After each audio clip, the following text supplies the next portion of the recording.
Qual o preço de perder uma pessoa sem jamais ter a chance de se despedir? Um pai observa sua filha definhar em silêncio, acorrentado por uma culpa da qual não consegue se libertar. Porém, um olhar inocente nas ruas desperta aquilo que nenhum especialista jamais conseguiu realizar. Se esta história lhe interessou, não se esqueça de subscrever o nosso canal e diga-nos de que cidade nos está a ver. Continuando. A manhã chegava devagar sobre Lisboa, trazendo consigo aquele cheiro característico de asfalto molhado, misturado com café acabado de tirar, que só as grandes metrópoles conhecem. Na Avenida da Liberdade, uma das artérias mais pulsantes do coração financeiro da cidade, o movimento já começava a ganhar forma. Executivos apressados caminhavam com as suas pastas de couro. Táxis buzinavam disputando espaço com as aplicações de transporte e vendedores ambulantes montavam as suas bancas improvisadas nos passeios, preparando-se para mais um dia de luta. No alto de um dos edifícios corporativos mais imponentes da região, atrás de vidros espelhados que refletiam o céu ainda tingido de laranja e rosa, Rafael Moura observava a cidade acordar.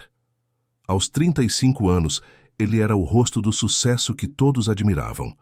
CEO da TechVision, uma empresa de tecnologia que havia revolucionado o mercado português de soluções digitais nos últimos 5 anos.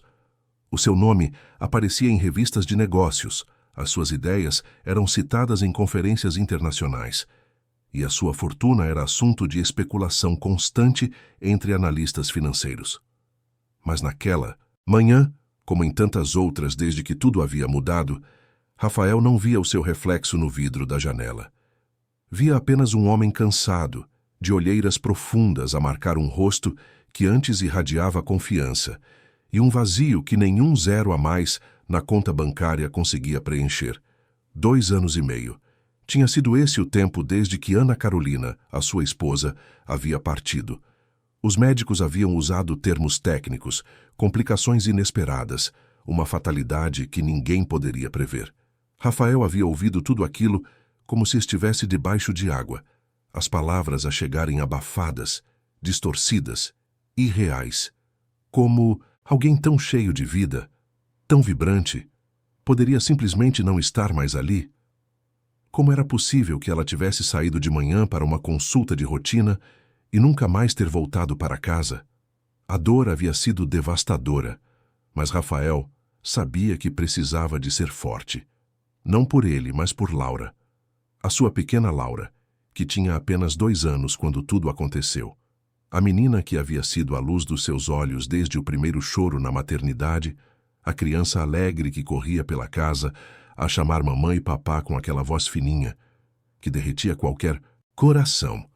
Mas Laura também havia partido naquele dia, não fisicamente, mas de uma forma que doía ainda mais profundamente.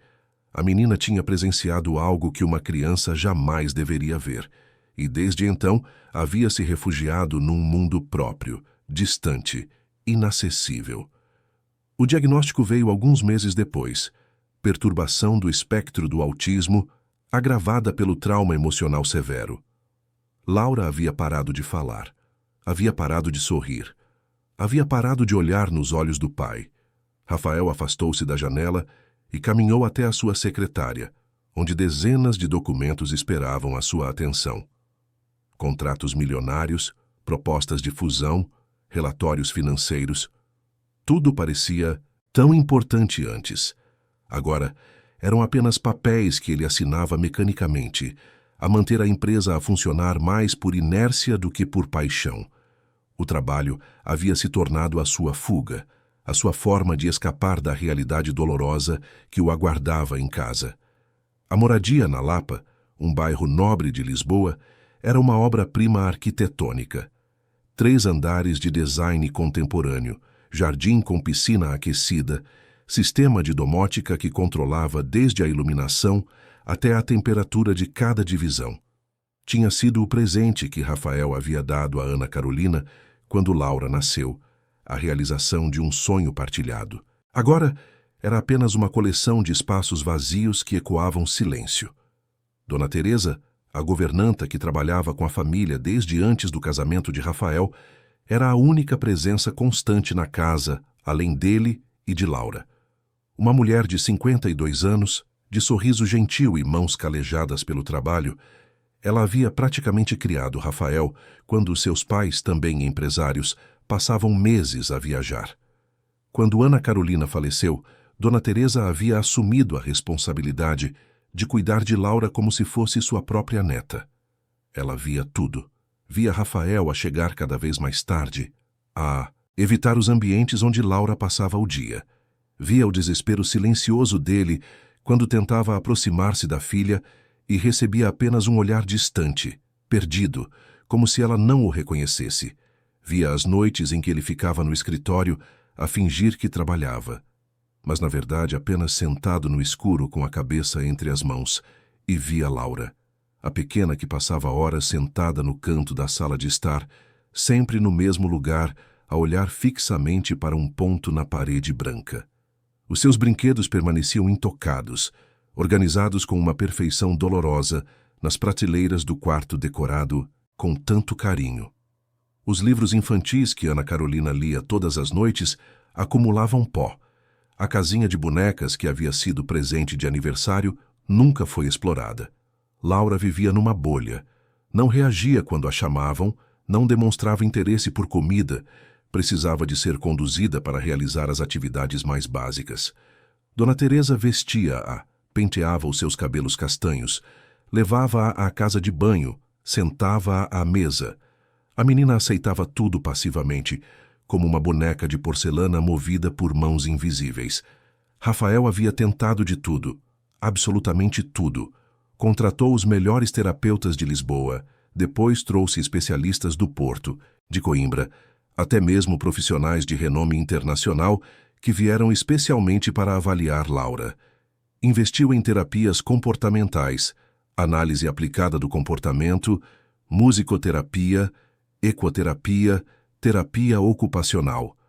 Comprou equipamentos de última geração, aplicações especializadas, sistemas de comunicação alternativa. Nada funcionava. Laura permanecia no seu mundo silencioso, inacessível, como se estivesse protegida por uma parede de vidro que ninguém conseguia atravessar. As consultas médicas tornaram-se uma rotina cruel. Todas as terças e quintas-feiras pela manhã, Dona Teresa preparava Laura e levava-a até a garagem, onde Marcos, o motorista da família, aguardava com o carro. Rafael tentava acompanhar quando conseguia libertar-se das obrigações da empresa, mas frequentemente era apenas a governanta que ia. Naquela terça-feira específica, Rafael havia decidido cancelar uma reunião importante para as acompanhar. Algo dentro dele, uma inquietação que não sabia explicar, dizia que precisava de estar ali. Talvez fosse apenas o peso da culpa acumulada, a consciência de que estava a falhar como pai ao esconder-se no trabalho. Talvez fosse um último fio de esperança, a ilusão de que a sua presença poderia fazer alguma diferença. Laura estava sentada no banco traseiro, presa na cadeirinha especial, a olhar para o nada. Usava um vestido rosa claro, que Dona Teresa havia escolhido, sapatinhos brancos e uma fita delicada nos cabelos. Parecia uma princesa de conto de fadas, mas uma princesa enfeitiçada, presa num sono do qual ninguém conseguia acordá-la. O trânsito estava intenso, típico das manhãs lisboetas. Marcos conduzia o carro com paciência, a navegar entre as faixas congestionadas da Avenida 24 de Julho. Rafael olhava pela janela, perdido em pensamentos sombrios. Quanto tempo ainda? Quanto tempo a sua filha permaneceria assim? Haveria um dia em que ela voltaria a olhar para ele e a dizer papá? Ou aquela seria a sua realidade para sempre? O sinal fechou num cruzamento, movimentado próximo ao Jardim da Estrela. Carros de todos os lados, buzinas impacientes, motociclos a serpentear entre os veículos. Rafael suspirou, preparando-se para mais uma espera. Foi quando percebeu um movimento estranho. Laura havia mudado de posição. Parecia pequeno, insignificante para qualquer observador casual. Mas Rafael conhecia cada detalhe da filha. Ela havia se inclinado para a frente, a pressionar o rosto contra o vidro da janela. As suas mãos, normalmente inertes no colo, estavam apoiadas no vidro. E os seus olhos, aqueles olhos castanhos que nunca focavam em nada específico, estavam fixos em algo do lado de fora. Rafael seguiu o olhar da filha, o coração a acelerar. O que é que ela estava a ver? No passeio, entre vendedores ambulantes e peões apressados, havia uma menina pequena. Devia ter por volta da mesma idade de Laura, talvez 4 anos, mas era difícil dizer com certeza. Estava suja, com roupas rasgadas várias vezes maiores que o seu corpo franzino. Segurava um saco de plástico transparente, onde se podiam ver algumas latinhas amachucadas. A menina catadora não estava a pedir esmola. Não olhava para os carros com expectativa ou súplica. Estava simplesmente ali, parada, a observar o movimento com uma expressão que misturava cansaço e uma sabedoria precoce que não deveria existir num rosto tão jovem. Os seus pés estavam descalços, sujos de tanto andar pelo asfalto. Os seus cabelos pretos estavam embaraçados, presos num coque mal feito. E então, aconteceu. A menina virou o rosto na direção do carro. Os seus olhos encontraram os de Laura através do vidro escuro, e ela sorriu. Não foi um sorriso de pena, nem de curiosidade invasiva. Foi um sorriso simples, genuíno, daqueles que dizem "eu vejo-te" sem precisar de palavras. Um sorriso de reconhecimento, de conexão, como se duas almas solitárias se tivessem encontrado no meio do caos urbano. Laura piscou. 1 vez, 2 vezes. Os seus lábios entreabriram-se levemente. A sua mão direita moveu-se no vidro, os dedos a abrirem-se e a fecharem-se num gesto que parecia uma tentativa de acenar. Dona Teresa, sentada ao lado dela, soltou um grito abafado. Marcos quase bateu no carro da frente, tal foi a surpresa. Rafael sentiu o ar faltar nos pulmões, o mundo inteiro a parecer parar naquele instante. Laura estava a reagir. A sua filha, que não demonstrava interesse por nada há mais de 2 anos, estava a reagir a alguma coisa. A alguém. O sinal abriu. Uma buzina irritada soou atrás deles. Marcos precisou de seguir em frente, afastando o carro do passeio. Rafael virou-se completamente no banco, a observar pela janela traseira. A menina de rua permaneceu ali, pequena figura entre a multidão, até desaparecer na distância. Laura manteve o rosto pressionado contra o vidro por mais alguns segundos, a acompanhar o movimento, até que lentamente voltou à sua posição habitual. Mas algo havia mudado. Os seus olhos não estavam completamente apagados como antes. Havia um brilho ali, tênue, quase imperceptível, mas presente. Rafael e Dona Teresa trocaram olhares carregados de significado. Nenhum dos dois precisou de dizer nada. Ambos haviam presenciado algo extraordinário, um milagre minúsculo que a lógica não conseguia explicar. Depois de tantos médicos, tantas terapias, tantos esforços frustrados, quem finalmente havia conseguido provocar uma reação em Laura? Tinha sido uma menina invisível aos olhos do mundo, uma criança das ruas que a sociedade havia aprendido a ignorar. A consulta com a terapeuta passou numa névoa. Rafael mal conseguiu prestar atenção às explicações técnicas, aos relatórios de progresso que não mostravam progresso algum. A sua mente estava presa naquele cruzamento, naquele sorriso, naquela centelha que havia visto nos olhos da filha. Quando voltaram para o carro, ele instruiu Marcos a fazer o mesmo caminho de volta. O motorista entendeu sem precisar de maiores explicações. Todos na família já tinham aprendido a perceber os sinais, por menores que fossem. Passaram pelo cruzamento novamente. A menina de rua já não estava lá. Laura olhou pela janela, os seus olhos a procurarem, mas não houve reação.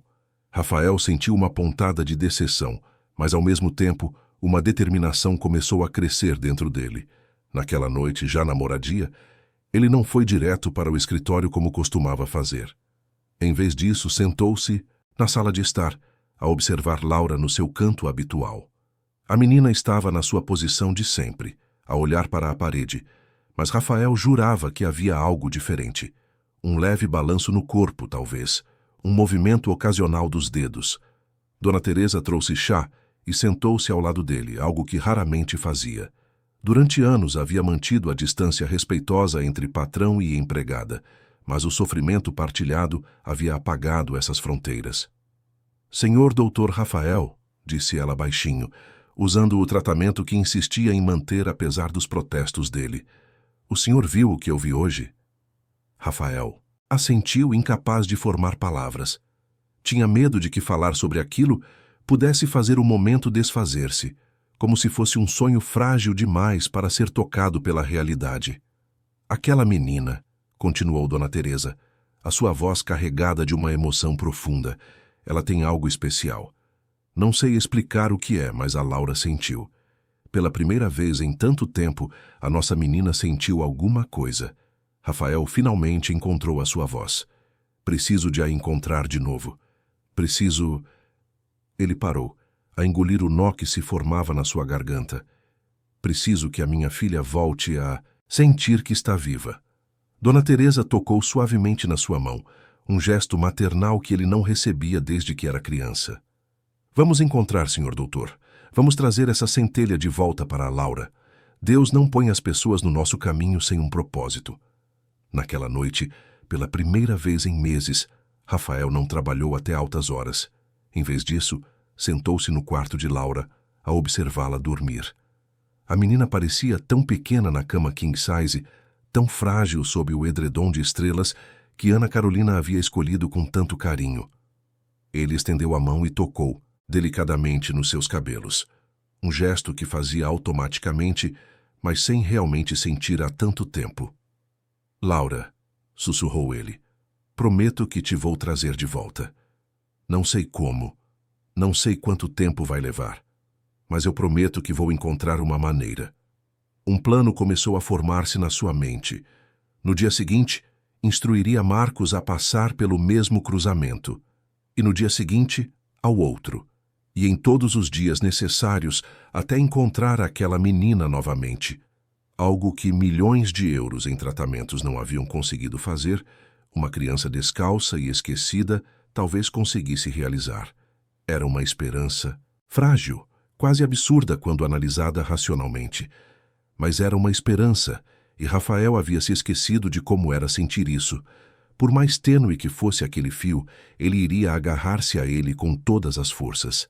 Porque pela primeira vez desde que o mundo havia desmoronado, havia uma possibilidade. Uma porta entreaberta no muro intransponível que separava Rafael da sua filha. E ele atravessaria qualquer obstáculo, pagaria qualquer preço, faria qualquer coisa para manter essa porta aberta. A cidade lá fora continuava o seu ritmo frenético, indiferente aos dramas pessoais que se desenrolavam em apartamentos luxuosos e casas modestas, em coberturas reluzentes e barracas improvisadas. Lisboa respirava e pulsava, gigante insensível, a engolir sonhos e a cuspir desilusões, a criar milagres e a destruir esperanças com a mesma facilidade. Mas naquela noite, numa moradia na Lapa, um pai havia encontrado um motivo para acreditar novamente.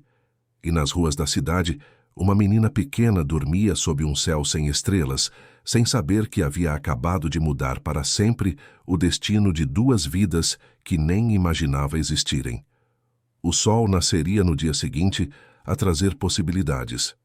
E Rafael Moura, CEO bilionário acostumado a controlar cada aspecto do seu império empresarial, estava prestes a descobrir que as maiores lições da vida não vinham de universidades prestigiadas ou consultores caros, mas de lugares improváveis e pessoas que o mundo havia aprendido a não enxergar. A busca estava apenas a começar, e com ela, uma jornada que testaria tudo o que Rafael pensava saber sobre amor, humildade, dignidade e o verdadeiro significado de família. Os 3 dias seguintes foram os mais longos da vida de Rafael. Todas as manhãs, ele cancelava compromissos, adiava reuniões, ignorava chamadas urgentes de diretores e investidores. Pela primeira vez, desde que havia fundado a Tech Vision, a empresa deixava de ser a sua prioridade absoluta. Havia algo mais importante agora, algo que dinheiro nenhum poderia comprar e nenhum funcionário poderia resolver por ele. Marcos recebia a mesma instrução diariamente: passar pelo cruzamento da Avenida 24 de Julho com a calçada da Estrela na hora exata em que haviam visto a menina pela primeira vez. Não importava quanto tempo levasse, não importava quantas voltas precisassem de dar no quarteirão. Eles esperariam o tempo que fosse necessário. Laura ia no banco de trás, sempre no mesmo lugar com Dona Teresa ao seu lado. E a cada vez que se aproximavam do cruzamento, Rafael sentia o seu coração acelerar, uma mistura de expectativa e medo. E se não encontrassem a menina novamente? E se aquele momento tivesse sido único, irrepetível?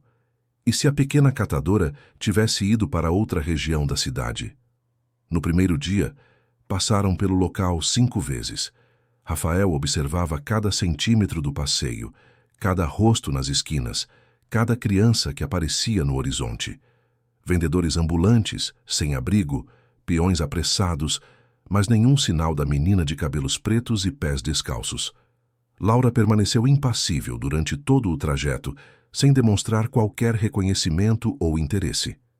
No segundo dia, a busca durou 3 horas. Marcos conduzia pacientemente, a fazer o mesmo percurso repetidas vezes, enquanto Rafael sentia a frustração crescer. Talvez estivesse a perseguir uma ilusão. Talvez aquele momento tivesse sido apenas coincidência, um acaso sem significado que a sua mente desesperada havia transformado em milagre. Dona Teresa rezava baixinho no banco de trás, os seus lábios a moverem-se em orações silenciosas. Foi no terceiro dia, quando Rafael estava quase a desistir, que aconteceu. O carro parou no sinal à mesma esquina, o mesmo horário. Rafael nem estava a olhar com tanta atenção, a derrota já a pesar nos seus ombros. Foi Dona Teresa quem gritou primeiro. Ali, senhor doutor Rafael, é ela. E estava. A menina pequena, no mesmo lugar onde a haviam visto pela primeira vez, sentada no lancio com o seu saco de latinhas ao lado. Usava uma t-shirt azul desbotada e uns calções rasgados. Os seus pés continuavam descalços, marcados por calosidades que denunciavam longas caminhadas pelo asfalto quente. Laura reagiu instantaneamente. O seu corpo inclinou-se para a frente com uma urgência que Rafael nunca havia visto nela.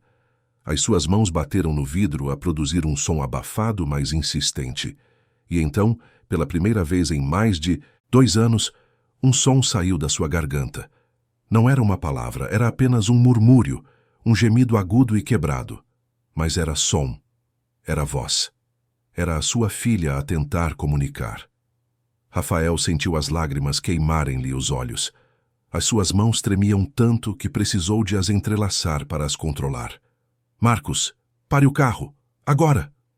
O motorista obedeceu imediatamente a estacionar num lugar próximo.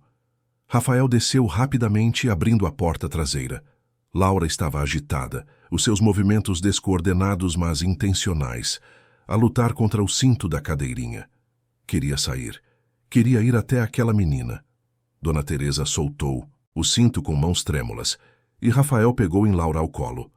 A menina estava rígida, os seus músculos tensos, mas não era a rigidez da recusa. Era a tensão de quem queria algo com todas as forças, mas não sabia como expressar. A menina de rua havia notado a movimentação. Levantou-se devagar, a abraçar o seu saco de latinhas contra o peito, os olhos arregalados fixos no carro de luxo que acabara de parar. Devia estar acostumada a ser ignorada, a ser invisível para as pessoas que passavam em veículos reluzentes. Ver alguém a descer, a vir na sua direção, claramente a deixou em alerta. Rafael aproximou-se devagar, consciente de que não queria assustá-la. Laura continuava a mexer-se nos seus braços, os olhos grudados na outra criança, aquele som estranho a escapar da sua garganta em intervalos irregulares. Era como se a sua filha estivesse a lutar para romper uma barreira invisível, forçando a sua voz a funcionar depois de tanto tempo adormecida. A menina de rua deu um passo para trás desconfiada. Rafael parou a uma distância segura, ajoelhou-se para ficar à altura dela. De perto podia ver melhor os seus traços delicados sob a sujidade. Olhos negros, profundos, inteligentes, a carregar uma maturidade assustadora para alguém tão jovem. Lábios rachados, rosto manchado de terra, mas havia uma dignidade ali, uma força silenciosa que o impressionou. Olá, disse Rafael com a voz mais suave que conseguiu. O meu nome é Rafael. Esta é a minha filha, Laura. A menina não respondeu. Os seus olhos moviam-se de Rafael para Laura, a estudar, a avaliar, a decidir se deveria correr ou ficar. Rafael podia ver o conflito interno refletido no seu rosto. Provavelmente havia aprendido cedo a desconfiar de adultos, especialmente daqueles que se aproximavam com boas intenções aparentes. Foi Laura quem quebrou o impasse. Ela contorceu-se nos braços do pai com uma força surpreendente, praticamente forçando-o a baixá-la para o chão. Assim que os seus pés tocaram no passeio, ela deu passos cambaleantes em direção à outra menina, os braços estendidos de uma forma descoordenada, mas inequivocamente intencional. A menina de rua observou aquela aproximação com a cabeça ligeiramente inclinada, curiosa. E então, lentamente, ela sorriu. O mesmo sorriso do primeiro encontro, aquele que parecia carregar compreensão para além das palavras.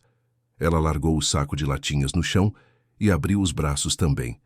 Quando as duas meninas se tocaram, foi como se uma corrente elétrica invisível percorresse o ar.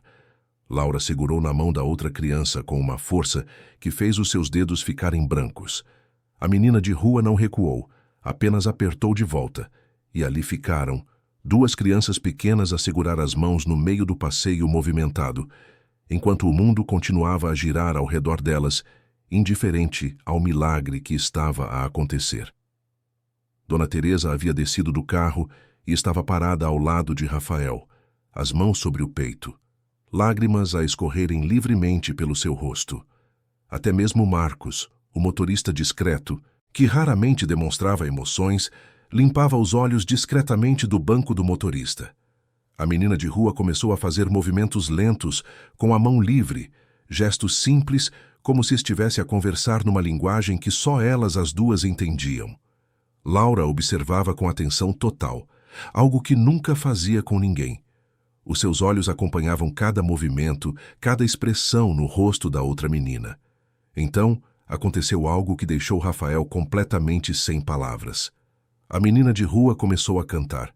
Não era uma música conhecida, talvez nem fosse uma música de verdade, apenas uma melodia simples que ela parecia estar a criar no momento. A sua voz era rouca, desafinada, mas havia uma doçura ali, uma ternura genuína que atravessava qualquer imperfeição técnica. E Laura respondeu. Não com palavras, não com uma melodia clara, mas com sons. Sons que vinham lá de dentro, a tentar imitar, a tentar conectar-se. Eram notas quebradas, agudas demais ou graves demais, mas eram intencionais. A sua filha estava a tentar cantar, estava a tentar comunicar. Rafael precisou de se apoiar no ombro de Dona Teresa para não cair. 2 anos. 2 anos de silêncio absoluto, de vazio, de distância intransponível. E ali, no passeio, sujo de uma avenida lisboeta, em 5 minutos com uma menina que nem conheciam, Laura estava a produzir sons, a reagir, a interagir. Como te chamas? Perguntou Dona Teresa gentilmente, aproximando-se das meninas. A menina de rua parou de cantar e olhou para a governanta.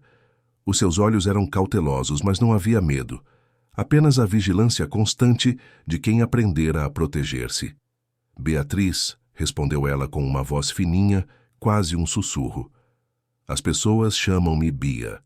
Beatriz. Um nome bonito, tão comum em Portugal, carregado agora de um significado especial. Rafael gravou aquele nome no seu coração como se fosse sagrado. Bia, disse ele, a sua voz a falhar um pouco, obrigado. Obrigado por sorrires para a minha filha. Beatriz inclinou a cabeça, como se não entendesse o que havia para agradecer. Para ela, tinha sido apenas um gesto natural, instintivo. Não sabia que aquele sorriso simples havia acendido uma luz que todos pensavam estar permanentemente apagada. Ela é quietinha, observou Bia, a olhar para Laura. Igual a mim antes. As palavras saíram naturalmente, sem autocomiseração, apenas a constatar um facto. Rafael sentiu o peito apertar. Antes, aquela criança pequena já havia passado por algo traumático o suficiente para mudar quem ela era. Que história terrível estaria escondida atrás daqueles olhos negros tão profundos. Moras por aqui? Perguntou Dona Teresa com delicadeza. Bia encolheu os ombros, um gesto que conseguiu ser ao mesmo tempo casual e carregado de significado. Moro onde há lugar. Às vezes debaixo do viaduto, às vezes na praça, depende. E estás sozinha. A voz de Rafael saiu mais tensa do que ele pretendia. A ideia de uma criança de 4 anos a viver nas ruas sozinha era insuportável.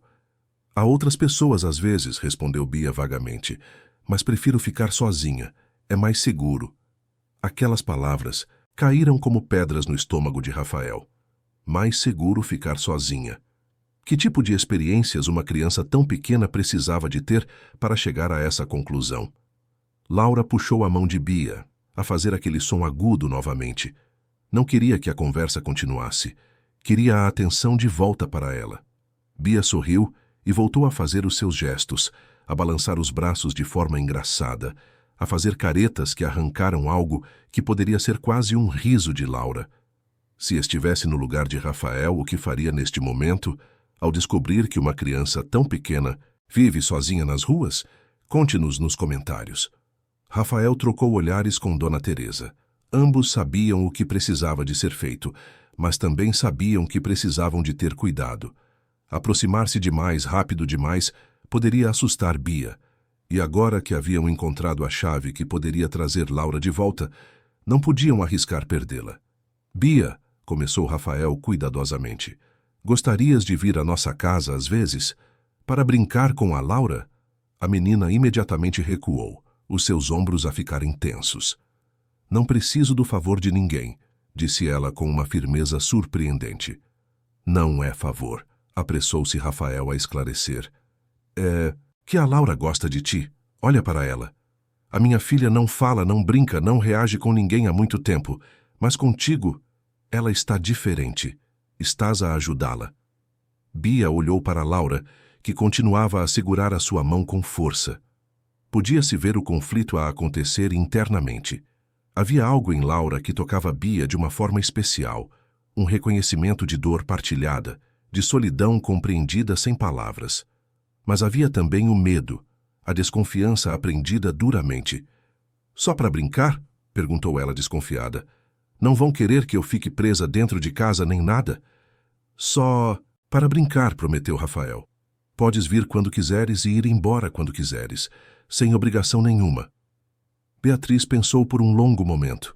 Finalmente, assentiu devagar. Está bem, mas só se me deixarem trazer as minhas coisas. Ela apontou para o saco de latinhas. Claro, concordou Rafael imediatamente aliviado. Podes trazer o que quiseres. E assim começou um dos arranjos mais improváveis que aquela cidade já havia visto. Rafael deu o seu número de telemóvel a Bia, embora ela tenha admitido que não tinha um. Combinaram que voltariam àquele mesmo lugar no dia seguinte, no mesmo horário. Se ela quisesse ir, com eles estaria lá. Quando voltaram para o carro, Laura fez uma birra pela primeira vez em anos. Chorou, gritou sons incompreensíveis, bateu as mãos no ar. Não queria separar-se de Bia. Aquele comportamento, que teria sido motivo de desespero em qualquer outra circunstância, encheu Rafael de uma alegria inacreditável. A sua filha estava a sentir, estava a querer algo, estava viva novamente, mesmo que ainda não de forma completa.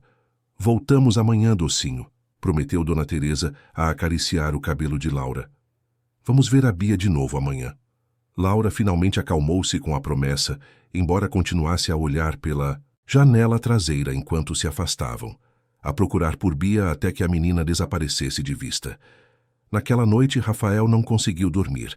Ficou a andar pela casa, a processar tudo o que havia acontecido. A sua filha havia reagido. Não muito, não ainda de forma completa, mas havia reagido. E tudo graças a uma menina que a sociedade ignorava, uma criança a viver nas ruas que deveria estar na escola, a brincar, a ser cuidada e não a apanhar latinhas para sobreviver. A injustiça disso tudo pesava sobre ele. Como um homem com tantos recursos, tanto poder, havia deixado que existisse uma realidade onde crianças como Beatriz precisassem de viver daquela forma.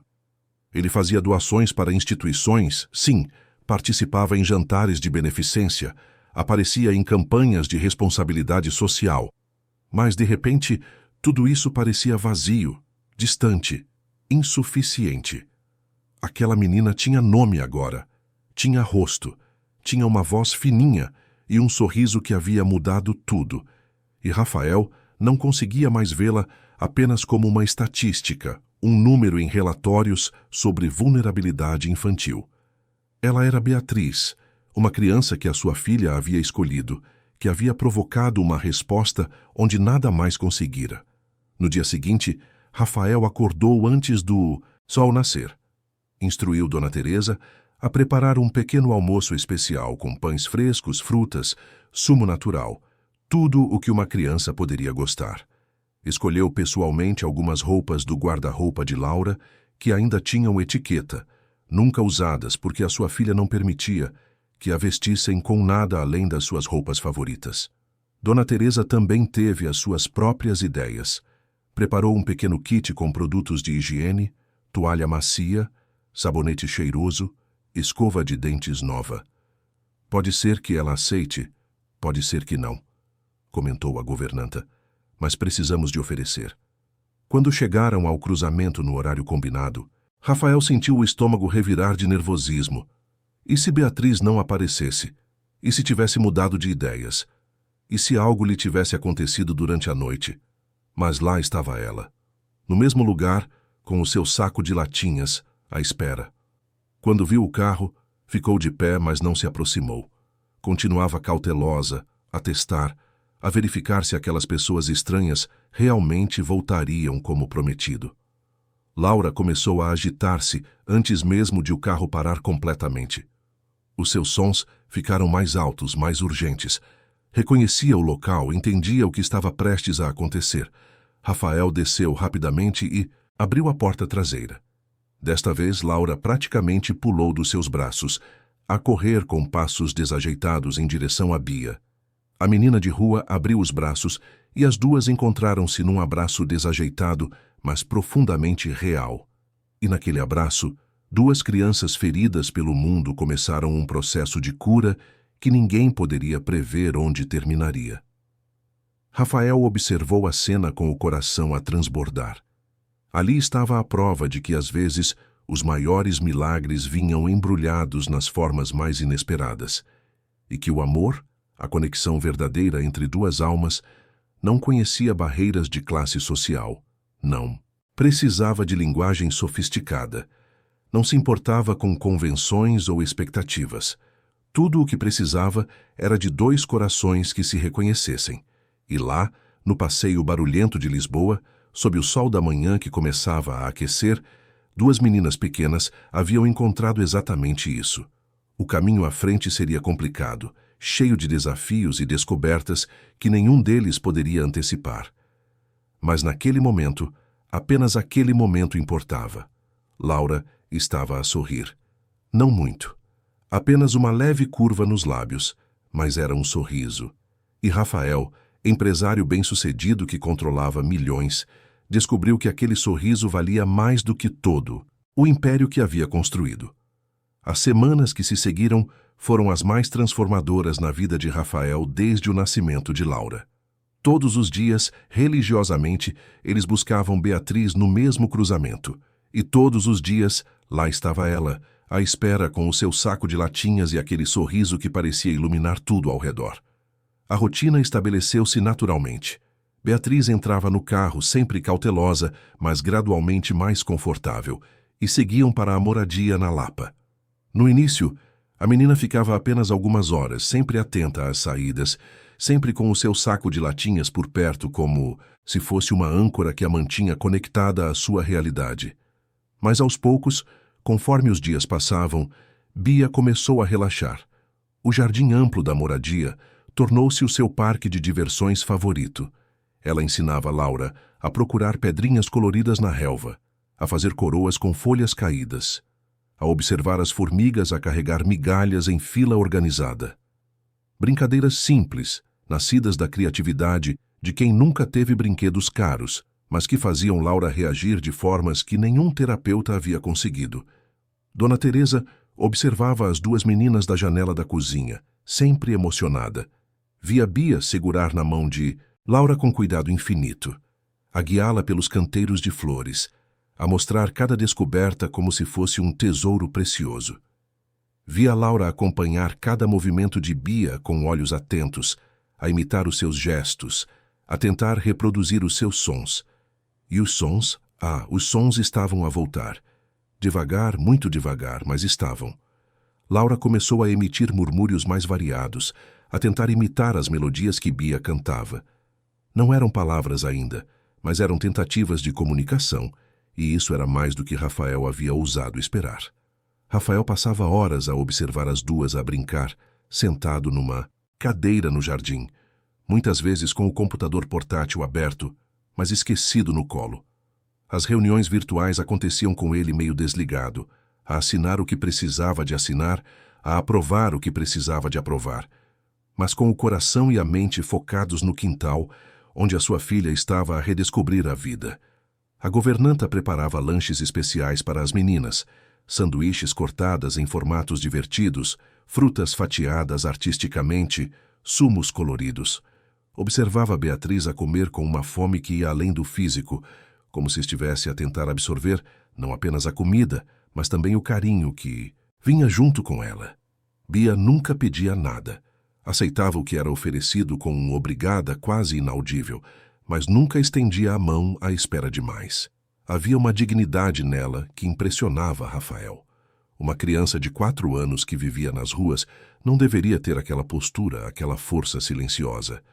Deveria ser uma questão de sobrevivência a aceitar tudo o que pudesse conseguir. Mas Beatriz parecia operar sob um código moral próprio, invisível, mas inquebrantável. Um dia, Dona Teresa preparou um banho para Bia. Nada forçado, apenas sugeriu com delicadeza. Preparei uma banheira com espuma bem quentinha, docinho. Se quiseres refrescar-te antes de brincar com a Laura, está tudo pronto. Beatriz olhou para ela por um longo momento, a avaliar. Finalmente assentiu. Está bem. Mas depois vou-me embora com as minhas roupas, as que eu trouxe. Não quero roupas novas, não. Claro, concordou a governanta, embora o seu coração apertasse. As tuas roupas vão estar limpinhas e cheirosas à tua espera. Foi a primeira vez que viram Beatriz sem a camada de sujidade que a acompanhava. Debaixo da terra e da poeira havia uma menina de beleza delicada. Pele morena clara, sardas leves no nariz, cabelos pretos que, quando lavados e penteados, caíam em caracóis macios até aos ombros. Mas o que mais impressionava eram as suas costas e braços. Marcas, cicatrizes pequenas, algumas já antigas, outras mais recentes. Dona Teresa precisou de sair da casa de banho e chorar em silêncio no corredor. Aquela criança havia sofrido. Havia sido magoada de formas que uma criança jamais deveria ser. E mesmo assim, havia encontrado dentro de si a força para sorrir, para ser gentil, para ajudar outra criança ferida. Rafael viu as marcas quando Bia saiu do banho, vestida novamente com as suas roupas limpas, mas rasgadas. Sentiu uma fúria crescer dentro dele, uma raiva visceral contra quem quer que tivesse feito aquilo com uma criança indefesa. Mas controlou-se. Sabia que Beatriz não falava sobre o seu passado e forçar seria afastá-la. Os dias continuaram a passar numa rotina que se tornava cada vez mais preciosa. Laura começou a dormir melhor, a comer com mais apetite, a demonstrar preferências que não mostrava há anos. Queria o vestido rosa quando Bia ia visitar. Queria que Dona Teresa prendesse os seus cabelos como Bia prendia os dela.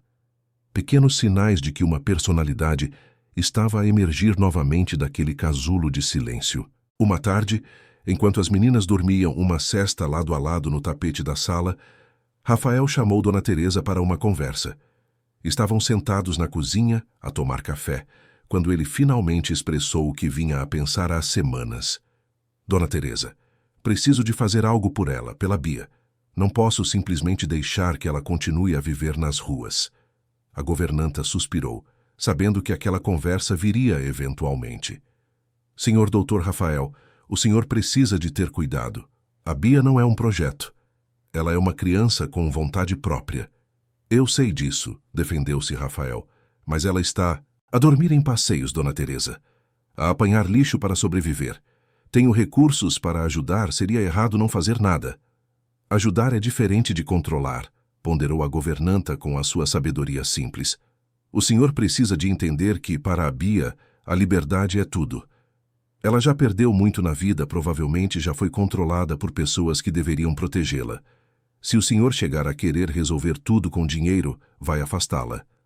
Mas Rafael, acostumado a resolver problemas com cheques e contratos, não compreendeu completamente a profundidade daquele aviso. Na sua mente, estava apenas a ser prático. Tinha os meios, Beatriz tinha a necessidade. A equação parecia simples. Alguns dias depois, Rafael tomou a sua decisão. Quando Beatriz estava a preparar-se para ir embora, como fazia todas as tardes, ele chamou-a para uma conversa. Laura estava distraída com Dona Teresa, então era o momento perfeito. Bia, começou ele sentando-se no chão para ficar à altura dela. Eu queria conversar contigo sobre algo importante. A menina imediatamente ficou tensa, o seu instinto de sobrevivência a acender um alerta. Está bem, tu tens sido muito importante para a Laura. Tens ajudado-a de uma maneira que ninguém mais conseguiu. Rafael respirou fundo. Por isso eu gostaria de formalizar a nossa relação. Quero contratar-te oficialmente como companheira terapêutica da Laura. Beatriz franziu a testa, não compreendendo as palavras grandes. Rafael percebeu e tentou simplificar. Quero pagar-te para brincares com a Laura. Um salário mensal. E também quero arranjar um lugar para tu morares. Não aqui na casa, sei que não gostarias disso, mas posso construir uma casinha no fundo do jardim. Pequena, simples, mas tua. Com cama de verdade, casa de banho, tudo o que precisas. Ele sorriu a achar que estava a fazer uma oferta generosa, que qualquer criança em situação de rua aceitaria imediatamente. Continuou animado com o seu plano. E há mais. Vou arranjar-te escola, roupas novas, brinquedos, tudo o que uma menina da tua idade deveria ter. Não vais precisar mais de apanhar latinhas nem de dormir na rua. Vais estar segura, cuidada e ainda vais poder continuar a ajudar a Laura. O silêncio que se seguiu foi pesado. Beatriz olhava para Rafael com uma expressão que ele não conseguia decifrar. Não era gratidão como ele esperava. Não era alegria. Era algo mais frio, mais distante. O senhor quer comprar-me, disse ela finalmente, a sua voz baixa, mas carregada, de uma decepção profunda. O quê? Não. Rafael ficou alarmado. Não é isso, Bia. Estou a tentar ajudar-te. Beatriz abanou a cabeça lentamente, e Rafael viu lágrimas começarem a formar-se nos seus olhos. Eu gosto da Laura. Gosto de brincar com ela. Faço isso porque quero, porque ela é minha amiga. A sua voz tremeu. Mas o senhor quer transformar isso em trabalho. Quer pagar-me, dar-me coisas, controlar-me. Não é controlar, tentou argumentar Rafael, mas Bia já não estava a ouvir. Eu não sou um cão de estimação que o senhor pode adotar. As palavras saíram duras, mais maduras que deveriam vir de uma criança tão pequena. Não sou um brinquedo que o senhor pode comprar para fazer a filha dele feliz. Bia, por favor, tenta entender. Mas a menina já estava a pegar no seu saco de latinhas, a abraçá-lo contra o peito como um escudo. Eu pensei que vocês eram diferentes. Pensei que me viam como pessoa, não como um problema para ser resolvido com dinheiro. Rafael sentiu o chão desabar sob os seus pés. Como é que tudo tinha corrido tão mal tão rapidamente? Ele estava apenas a tentar ajudar. Não era isso que qualquer pessoa decente faria? Laura percebeu a agitação e correu até elas. Segurou na mão de Bia, a fazer aquele som agudo que agora Rafael reconhecia como um pedido para ficar. Mas Beatriz, com lágrimas a escorrerem pelo rosto, soltou-se gentilmente. Desculpa, Laura, sussurrou ela. O teu pai não entende. Ele acha que tudo se resolve com dinheiro e coisas bonitas. Mas algumas coisas são só sobre ser amiga. Sobre estar junto porque se quer, não porque se está a ser pago para isso. E antes que Rafael pudesse dizer mais alguma coisa, antes que Dona Teresa pudesse intervir, Beatriz saiu a correr. Atravessou o jardim, passou pelo portão que Marcos havia deixado entreaberto e desapareceu na rua. Laura começou a gritar. Não palavras, apenas sons angustiados, desesperados. Tentou correr atrás de Bia, mas Rafael segurou-a. A menina debateu-se com uma força que ele não sabia que ela tinha, a chorar, a gritar, a tentar soltar-se. Dona Teresa pegou em Laura nos braços, embalando-a enquanto a menina soluçava. Olhou para Rafael com uma expressão que misturava compreensão e decepção. Eu avisei, senhor doutor. Avisei que ela não era um problema para ser resolvido com dinheiro.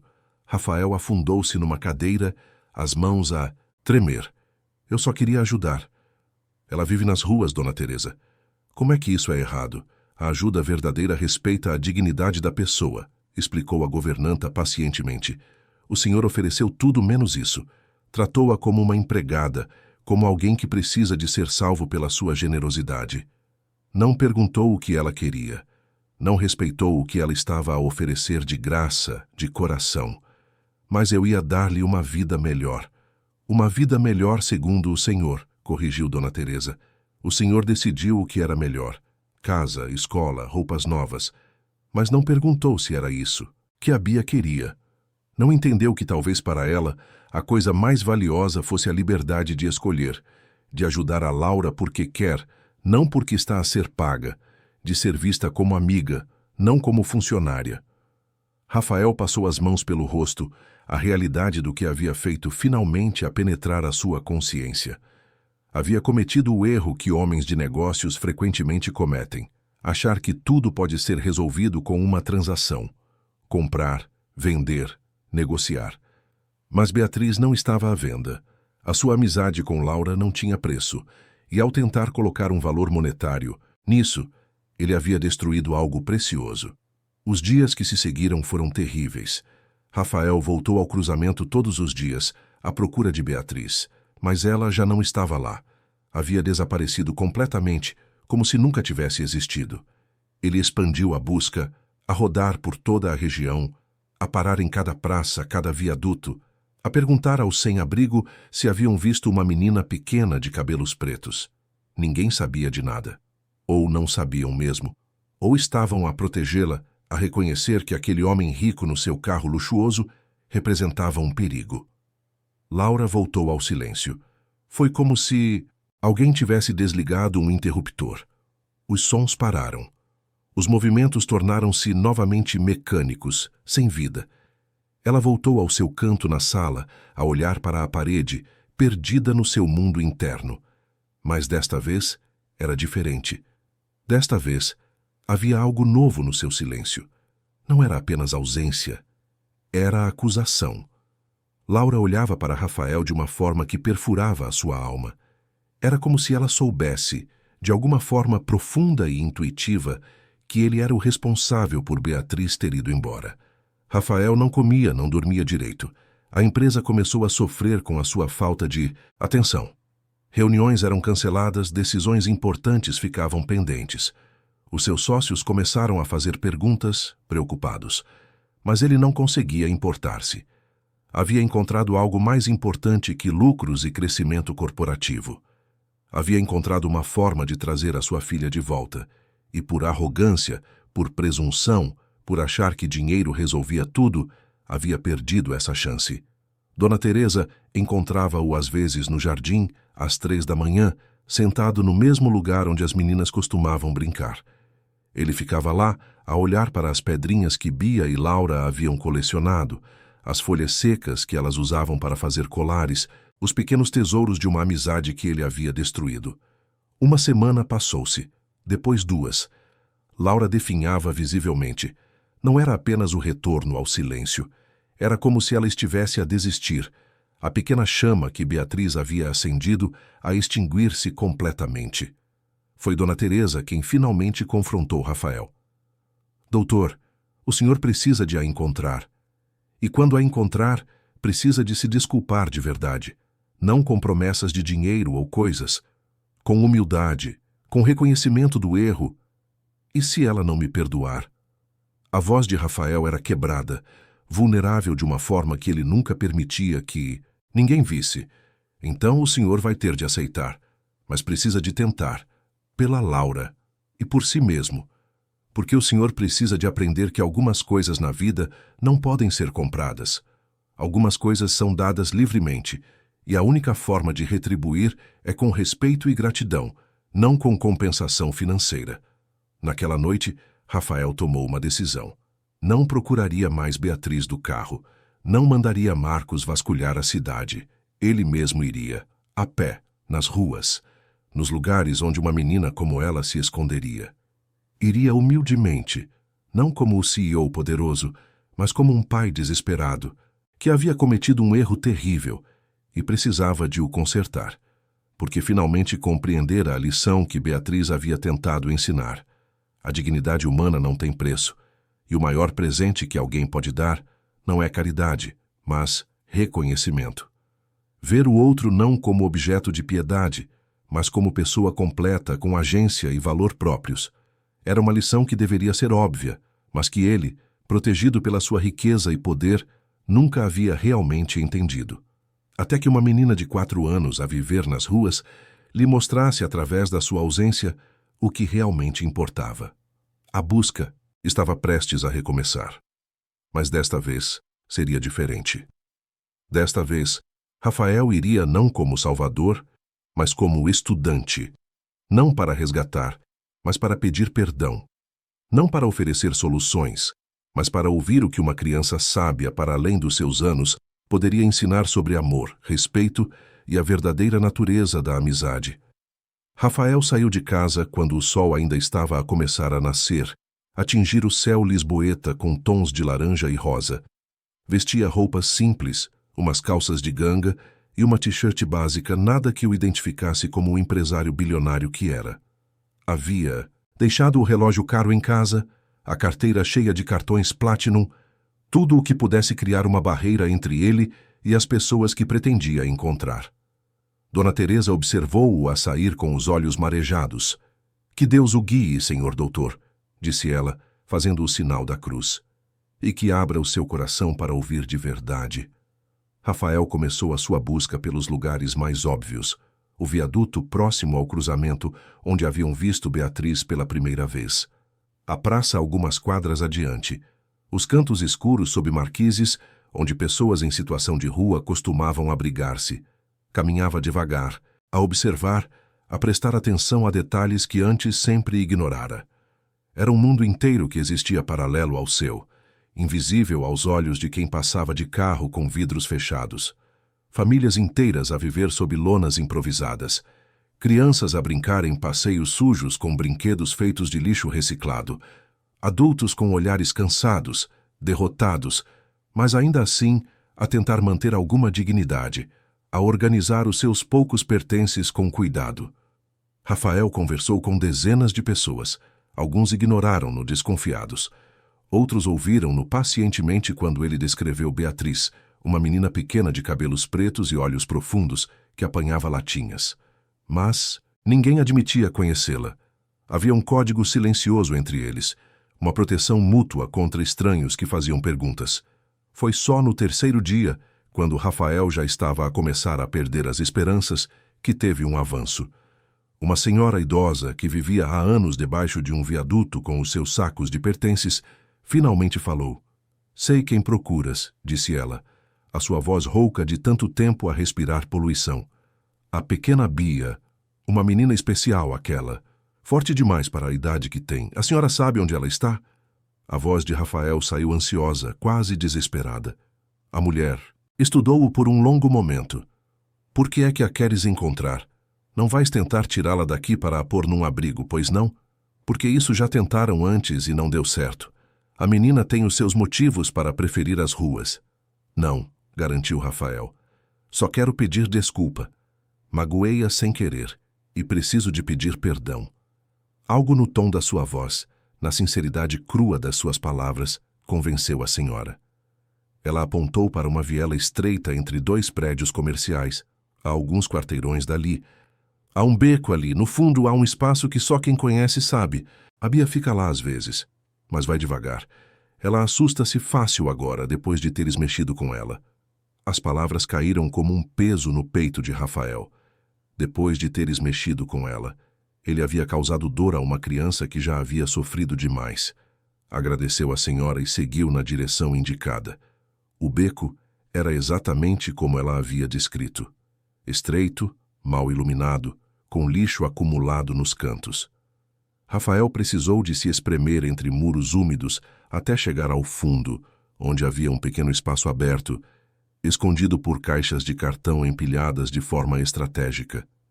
E lá estava ela. Beatriz estava encolhida num canto, abraçada ao seu saco de latinhas, os olhos arregalados de surpresa e medo ao vê-lo aparecer. O seu primeiro instinto foi levantar-se para correr, mas Rafael ergueu as mãos num gesto de paz. "Bia, por favor", disse ele, "não corras. Só vim conversar. Prometo que não vou tentar levar-te nem nada, só preciso de falar contigo." A menina permaneceu tensa, pronta para fugir ao menor movimento brusco. "O que é que o senhor quer?" Rafael deu mais um passo, depois outro, a mover-se lentamente. Quando chegou perto o suficiente, fez algo que jamais imaginara fazer. Ajoelhou-se no chão sujo do beco, colocando-se à altura de Beatriz, tornando-se menor, vulnerável. "Vim pedir perdão", disse ele, e pela primeira vez em muito tempo, permitiu que as suas emoções transparecessem completamente. Lágrimas começaram a rolar pelo seu rosto. "Eu errei, Bia. Errei muito. Tu estavas certa. Tentei comprar-te. Tentei transformar a tua amizade com a Laura numa transação comercial, como se tudo na vida pudesse ser resolvido com dinheiro." Beatriz observava-o em silêncio, a sua expressão ainda cautelosa, mas havia algo diferente ali. Curiosidade, talvez, ou apenas a surpresa de ver um homem adulto a chorar à sua frente.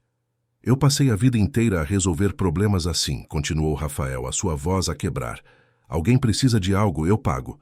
Alguém tem um problema, eu contrato alguém para resolver. Achei que era assim que o mundo funcionava. Mas tu ensinaste-me que existem coisas que não têm preço, coisas que são dadas livremente ou não são dadas de forma alguma." Ele respirou fundo, a limpar as lágrimas com as costas da mão. "Tu viste a minha filha como pessoa, não como um projeto, não como um problema, não como uma oportunidade, só como Laura, uma menina que precisava de uma amiga. E tu foste amiga dela não porque ias ganhar algo com isso, mas porque quiseste, porque o teu coração é grande demais para caber nesse corpinho pequeno." A primeira lágrima escorreu pelo rosto de Beatriz. Não disse nada, apenas continuou a ouvir. "Quando ofereci dinheiro, casa, todas aquelas coisas, não estava a ver-te a ti, Bia. Estava a ver um problema que eu precisava de resolver para manter a minha filha feliz. E nisso, tirei-te a única coisa que realmente importava. A tua dignidade, a tua escolha, o teu valor como pessoa, não como solução."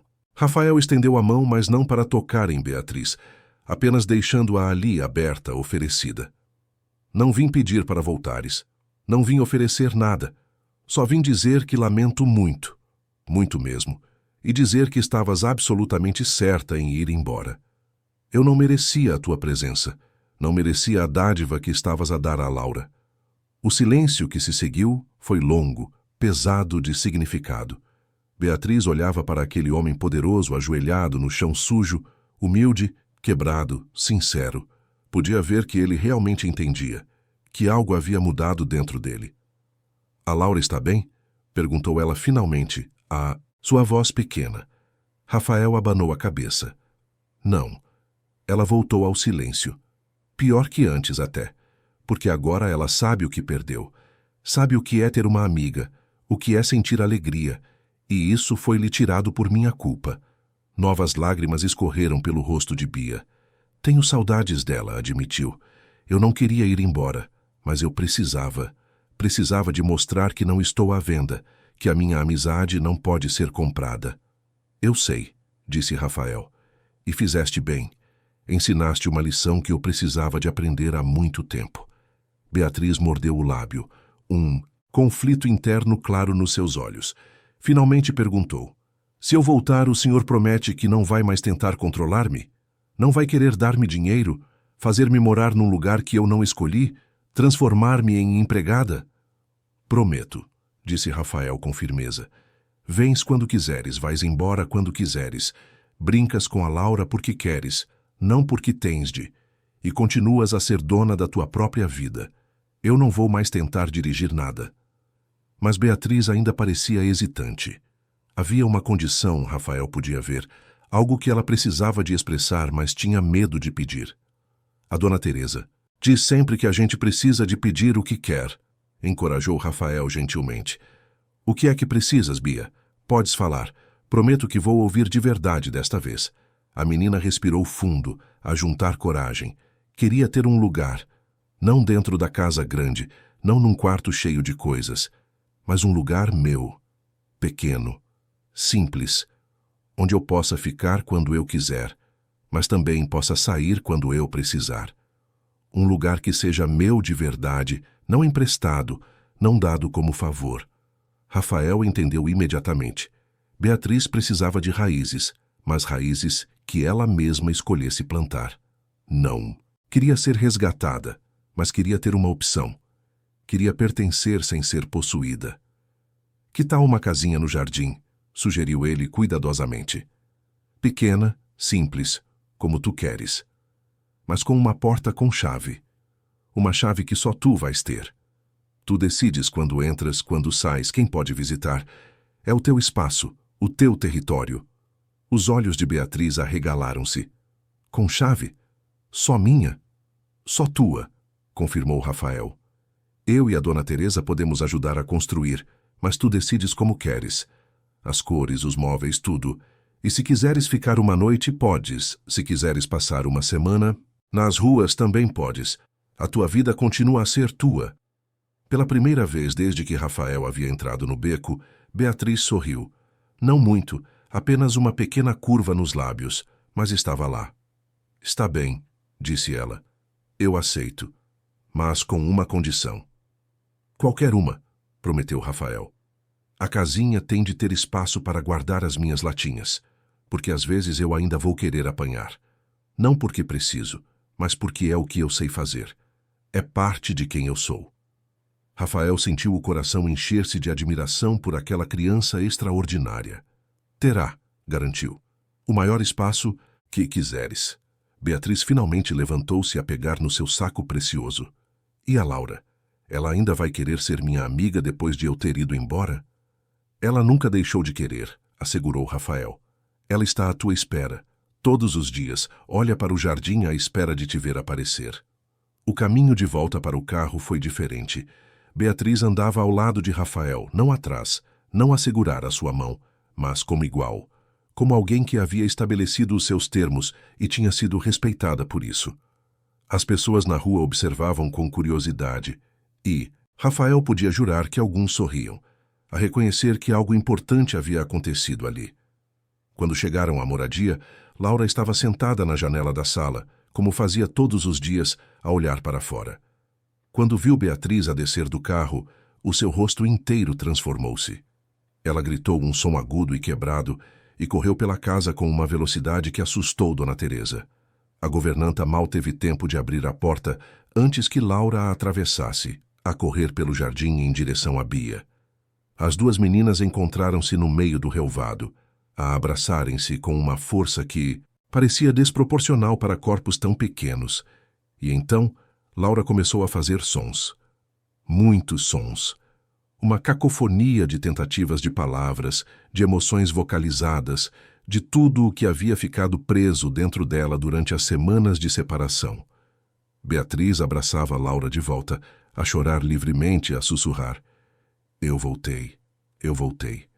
Prometo que não vou embora de novo. Rafael e Dona Teresa observavam da varanda, ambos com lágrimas a escorrerem pelos rostos. Foi nesse momento que Rafael soube com absoluta certeza que havia tomado a decisão certa. Não em oferecer dinheiro, não em tentar comprar uma solução, mas em humilhar-se, em pedir perdão de verdade, em respeitar a dignidade de uma criança que o mundo havia esquecido. Os dias seguintes foram de transformação. Rafael contratou um carpinteiro do bairro, não alguma empresa cara, mas um homem simples recomendado por Dona Teresa. Junto com Beatriz, eles projetaram a casinha. Seria pequena mesmo, pouco maior que um quarto, com um espaço para dormir, uma mesinha, prateleiras para os seus tesouros de rua e, sim, um canto especial para guardar o seu saco de latinhas. Bia escolheu as cores. Paredes amarelas como o sol, porta azul como o céu nos dias limpos, que eram raros em Lisboa, mas que ela adorava. Rafael não questionou nenhuma escolha, não sugeriu nada mais caro ou elaborado. Apenas executou exatamente o que ela pediu. A construção levou 2 semanas.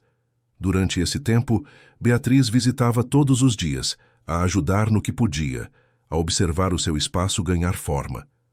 Laura não se descolava dela e, gradualmente, milagrosamente, começou a fazer progressos impressionantes. Os sons tornaram-se sílabas. As sílabas tornaram-se palavras. E um dia, enquanto brincavam no jardim, aconteceu o impossível. Laura olhou para Beatriz e disse, clara e distintamente, Bia. Toda a gente parou. Dona Teresa largou o tabuleiro que estava a trazer, fazendo um barulho de louça a quebrar que ninguém percebeu. Rafael, que estava a trabalhar no seu portátil na varanda, levantou-se tão rápido que derrubou a cadeira. Beatriz ficou completamente imóvel, os olhos arregalados. Tu falaste! Gritou Bia a pegar nas mãos de Laura. Disseste o meu nome? Laura sorriu.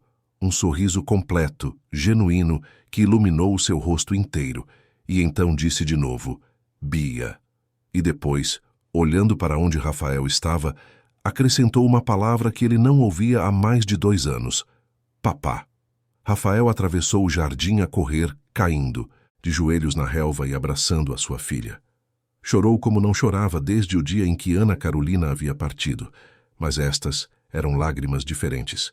Eram lágrimas de cura, de recomeço, de gratidão profunda por um milagre que ele não merecia, mas havia recebido mesmo assim.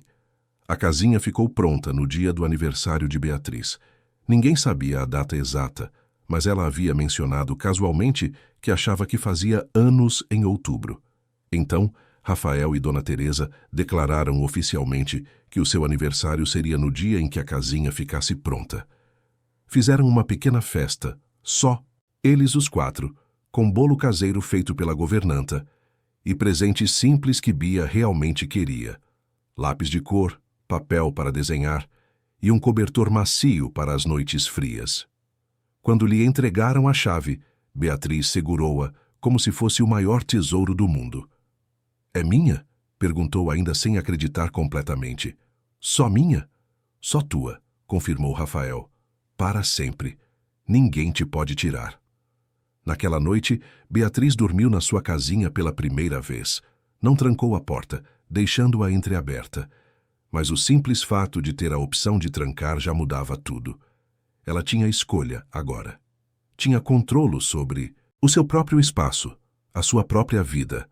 Laura também mudou. Com Beatriz a morar no jardim, permanentemente acessível, mas a respeitar os seus próprios limites, ela floresceu de formas que nenhum médico havia previsto. As palavras vieram mais rápidas.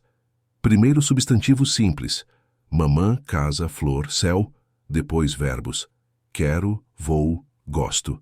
E finalmente, frases. Bia, vem brincar. Papá, olha. Dona Teresa, tenho fome. Cada palavra nova era uma celebração. Cada frase uma vitória. Os terapeutas que acompanhavam Laura ficaram impressionados com o progresso, sem entender completamente o que havia causado tal mudança. Rafael tentava explicar sobre Beatriz, sobre a conexão especial entre as 2 meninas, mas as palavras sempre pareciam insuficientes para capturar a magia do que estava a acontecer. Beatriz também mudou. Ganhou peso. O seu rosto perdeu aquela magreza doentia. Os seus cabelos cresceram saudáveis e brilhantes, com a alimentação adequada e os cuidados de Dona Teresa. Mas mais importante que as mudanças físicas eram as emocionais. Os seus olhos recuperaram um brilho de criança, uma leveza que o trauma havia roubado. Ela ainda apanhava latinhas às vezes, não porque precisava, mas porque era a sua forma de manter conexão com quem era, com de onde vinha. Rafael aprendeu a respeitar isso, a entender que a identidade não era algo que se descartava simplesmente porque as circunstâncias mudavam. Os meses passaram a transformar-se numa rotina que parecia impossível antes, mas agora era a coisa mais natural do mundo.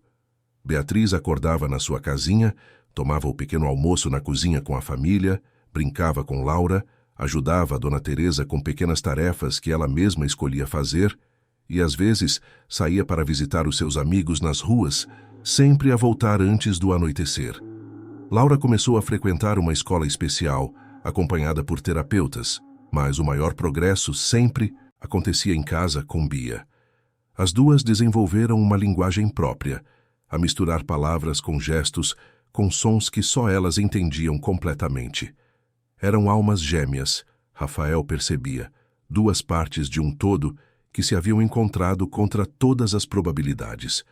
Uma tarde, quase um ano depois daquele primeiro encontro no cruzamento, Rafael estava no jardim a observar as meninas a brincar. Laura ria, um som cristalino que ele achava que nunca mais ouviria. Beatriz perseguia-a entre as árvores, ambas cobertas de terra e folhas, completamente felizes na sua simplicidade. Dona Teresa sentou-se ao lado dele, a trazer café como sempre fazia. O senhor salvou-a, comentou a governanta, indicando Beatriz com a cabeça. Rafael abanou a cabeça. Não, Dona Teresa, ela salvou-me a mim. Salvou a Laura. E ensinou-me algo que eu deveria ter aprendido há muito tempo. E o que foi, senhor doutor? Que as pessoas não precisam de ser salvas, precisam de ser vistas. Que a dignidade não se dá, reconhece-se. Que o amor verdadeiro, a amizade verdadeira, não pode ser comprada ou vendida, só pode ser oferecida livremente e aceite com gratidão. A governanta sorriu, as suas rugas a aprofundarem-se ao redor dos olhos. O senhor aprendeu bem a lição. A Bia é uma professora sábia, aquela menina. Rafael concordou, a observar Beatriz a ensinar Laura a fazer uma pulseira de margaridas. Sim, a mais sábia que já conheci. Naquela noite, quando foi dar boa noite a Laura, a sua filha surpreendeu-o. Estava deitada na sua cama a abraçar o ursinho de peluche que não tocava há anos. Papá, disse ela, a sua voz ainda um pouco irregular, mas clara. Tu gostas da Bia? Gosto muito, respondeu Rafael sinceramente. Ela é muito especial, eu também gosto dela. Laura fez uma pausa a processar pensamentos complexos na sua mente, ainda a reconectar-se com o mundo. A mamã também ia gostar dela, não ia? Rafael sentiu as lágrimas queimarem, mas não as conteve. Ia sim, docinho. A tua mãe ia adorar a Bia. E ia estar muito orgulhosa de ti, de como estás forte, como estás a falar, como estás a ser amiga da Bia. Laura sorriu a fechar os olhos. A Bia é a minha melhor amiga. E tu és o melhor papá. Aquelas palavras simples, ditas com a sinceridade absoluta de uma criança, quebraram e reconstruíram Rafael ao mesmo tempo. Havia passado tanto tempo a sentir-se um fracasso como pai, a culpar-se por não conseguir alcançar a sua filha, por se esconder no trabalho em vez de enfrentar a dor. Mas ali estava a prova de que não era tarde demais, que ele havia aprendido, mudado, crescido. Nos meses seguintes, Rafael fez mudanças na sua vida. Diminuiu as suas horas na empresa, delegou mais responsabilidades, priorizou estar presente, não porque sentia que devia, mas porque genuinamente queria. Descobriu que assistir às suas filhas, ambas agora, pois era assim que pensava em Beatriz e Laura, a crescerem e a desenvolverem-se, era infinitamente mais gratificante do que fechar qualquer negócio milionário. Beatriz nunca chamou Rafael de pai, e ele nunca esperou que chamasse, mas desenvolveram o seu próprio tipo de relação. Ela procurava-o quando precisava de um conselho, confiava nele com as suas preocupações e aceitava o seu afeto paternal sem precisar de o rotular. Era suficiente, era perfeito do jeito que era. A história deles não tinha um final convencional de conto de fadas. Beatriz não foi adotada oficialmente. Manteve a sua independência, a sua casinha no jardim, a sua liberdade de ir e vir. Laura continuou em terapia. Ainda tinha dias difíceis, momentos onde voltava ao silêncio temporariamente. A vida não era perfeita, mas era real, era honesta, era construída sobre respeito mútuo, amor verdadeiro e dignidade preservada. E no final, Rafael aprendeu que essas eram as únicas fundações sobre as quais algo que valesse a pena poderia ser construído. Anos depois, quando Laura já estava na adolescência e Beatriz era uma jovem forte e determinada a estudar para ser terapeuta infantil especializada em crianças traumatizadas, Rafael às vezes parava para refletir sobre aquele dia no cruzamento. O dia em que tudo havia mudado. Pensava em como um sinal de trânsito, um momento fortuito, havia colocado no seu caminho exatamente a pessoa que a sua família precisava. Não da forma que ele esperava, não com as credenciais que ele achava importantes, mas com algo infinitamente mais valioso. Um coração capaz de ver dor noutra pessoa e responder com compaixão genuína.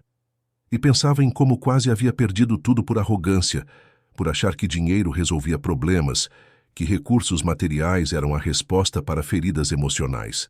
Beatriz havia-lhe ensinado que não, que às vezes a maior riqueza que alguém pode oferecer é a simples presença. Amizade sem agenda, amor sem condições. Do jardim chegava o som de risadas. Laura e Bia, ainda inseparáveis apesar dos anos, ainda a encontrar alegria nas coisas simples. Pedras bonitas, pulseiras de flores, canções inventadas na hora. Rafael sorria, o seu coração a transbordar de gratidão. Ele havia começado aquela jornada como um homem rico, mas empobrecido onde mais importava. Havia terminado com algo que nenhuma fortuna poderia comprar. Uma família verdadeira, construída não sobre sangue ou papéis legais, mas sobre escolha mútua, respeito e amor genuíno. E no centro de tudo estava uma menina pequena que o mundo havia decidido ignorar, mas que se havia revelado a maior professora que Rafael jamais teria. Beatriz, a catadora de latinhas, a criança invisível das ruas de Lisboa, que sem saber havia salvado não uma, mas 2 famílias inteiras do esquecimento emocional. A sua história era simples, mas profunda. Era sobre ver e ser vista, sobre respeitar e ser respeitada, sobre amar e ser amada não pelo que se tem, mas por quem se é, e sobre descobrir que, às vezes, os maiores milagres vêm das fontes mais improváveis, se apenas tivermos humildade suficiente para os reconhecer e sabedoria suficiente para não tentar controlá-los. Queridos ouvintes, esperamos que a história de Rafael, Laura e Beatriz tenha tocado o seu coração. Se emocionou com esta jornada de amor, dignidade e transformação, clique no botão Gosto, subscreva o canal e conte-nos nos comentários o que mais o marcou. Foi a coragem de Beatriz em defender a sua dignidade? Foi a transformação de Rafael ao aprender que algumas coisas não têm preço? Foi a amizade especial entre 2 meninas feridas que se curaram juntas? Queremos saber a sua opinião. Todos os dias, trazemos histórias intensas como esta, que revelam o lado mais profundo da alma humana e nos lembram do que realmente importa na vida. Esperamos se no próximo episódio, com mais uma história que vai mexer com as suas emoções e fazê-lo refletir sobre o verdadeiro significado de família, amor e respeito. Até breve.